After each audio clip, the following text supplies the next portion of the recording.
We spend almost all of our time in them, yet when it comes to thinking about how to protect the planet from the climate crisis, we don't often think about the buildings in which we work, live, and socialize in. Buildings are huge consumers of energy and are therefore responsible for enormous amounts of carbon emissions, from new construction to retrofitting, from commercial properties to homes. In this episode, we look at how decarbonizing the built environment can play a huge role in meeting our net zero targets by 2050.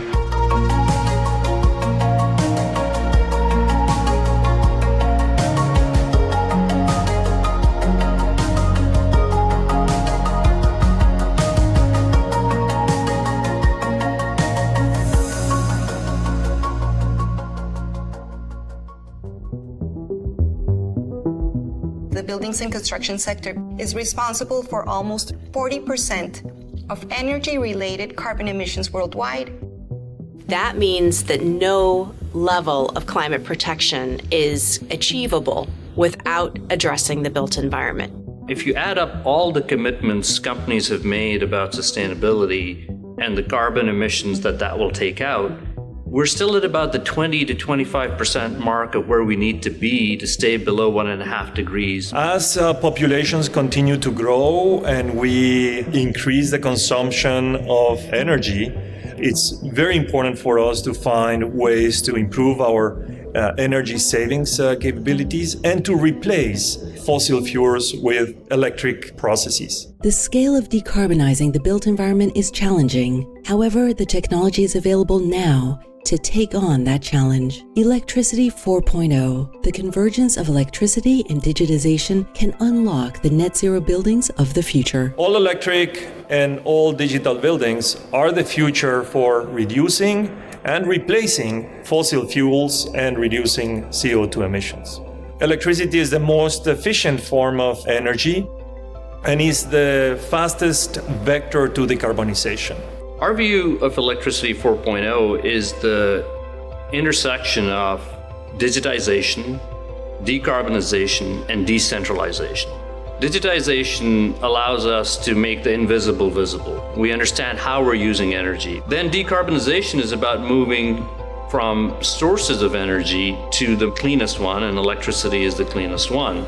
And then finally, we think microgrids can make a big difference because microgrids allow for the source of energy to be produced and consumed closer to the building application. To decarbonize the built environment, new buildings need to embrace sustainability from the design phase to construction and throughout their life cycles. So how do we construct net zero buildings? I would ask first, do we need to build? Because the old building has already paid its carbon debt. There's huge amounts of material that has gone there. And if you build new, it's really simple. It's just the priorities are around thinking very early in the design around the performance of the buildings, the systems of the buildings. But basically, it's embracing energy efficiency first, making sure that you're also designing for the changing climate. In order to get to a zero carbon economy, we will need to have both the grid and the built environment decarbonized. That means ensuring that we have the ability to do EV charging through our buildings and affordability for materials in the construction space that are zero carbon as well. Citycon in Finland inaugurated a brand new shopping mall and urban center. Since the conception of the project, they wanted to be LEED certificate at the highest standards of energy efficiency. They incorporated building management systems and microgrids to reduce the amount of energy and to be net zero from day one of their operations. 50% of the buildings today will still be standing in 2050, and this rises to around 80% for developed economies, meaning it's not just new buildings that need to decarbonize, but thankfully, we have the technology to do that today. So the retrofit challenge around the world is very important, in particular in developed countries where most of the stock that is already built will be around for many more years. Consumers around the world now need a little bit of support to have the confidence that improving an asset that they use day in, day out can actually make a difference in their pockets, in the planet, and also improve the quality of their homes. It starts with looking at where there's waste in the system and deploying digital tools to make sure we're only using the building when we need to use it. The energy efficiency movement is about creating economic transformation that benefits people, helping to build jobs in the construction sector, or in thinking about that ongoing performance of buildings in operations and maintenance.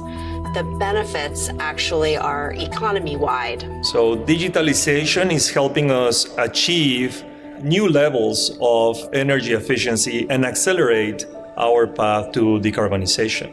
IoT sensors have the opportunity to send a lot of data to the cloud that we can then run through artificial intelligence algorithms to show us the way to accelerate energy efficiency and energy reduction in the building space. The second part is how do we replace fossil fuel energy in the building space by adding solar or wind in the building.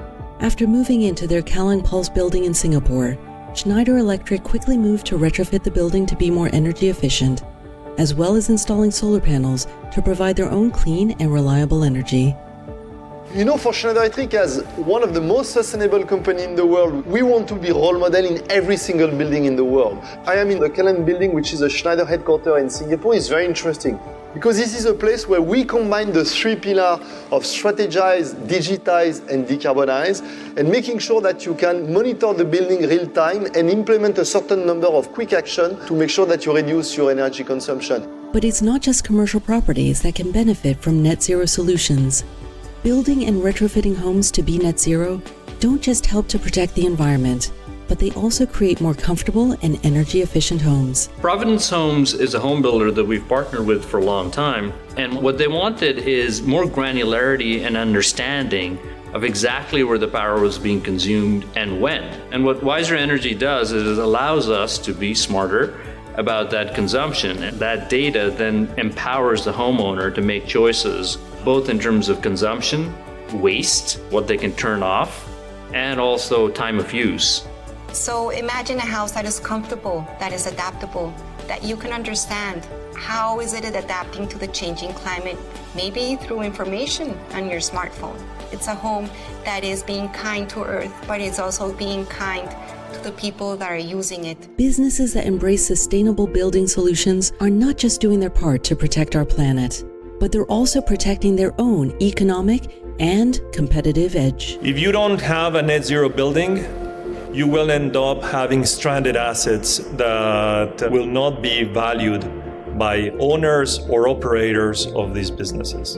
If you have a very high energy consuming building, it's just not fit for your operation. It will be very costly to run, and it also has a huge carbon footprint that I think from a reputational standpoint you must avoid. Young people want to work for companies that are responsible, and they want to make sure that they're spending their time working at places that are making a positive difference. If we want to decarbonize the building sector, we have what we need and we know what to do. And now it's about actioning those commitments and solutions at pace.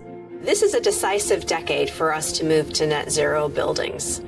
In terms of creating the pathways that we need to get there, I think we have the tools, we have the techniques, and we have the technology.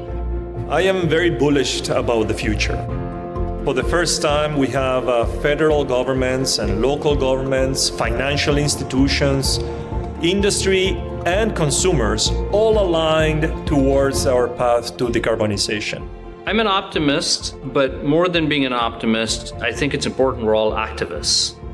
And never has humanity really faced a more important common mission than making sure that we stay below the 1.5 degrees C threshold. There is dislocation, there is challenges, but humans had showed time and time again that when we are faced with a crisis, we know how not to waste it. The world can't decarbonize in silos. Different sectors need to ensure they're working together so we can reach net zero. In our next episode, we will look at the sector that can act as the linchpin for decarbonization, the industrial sector.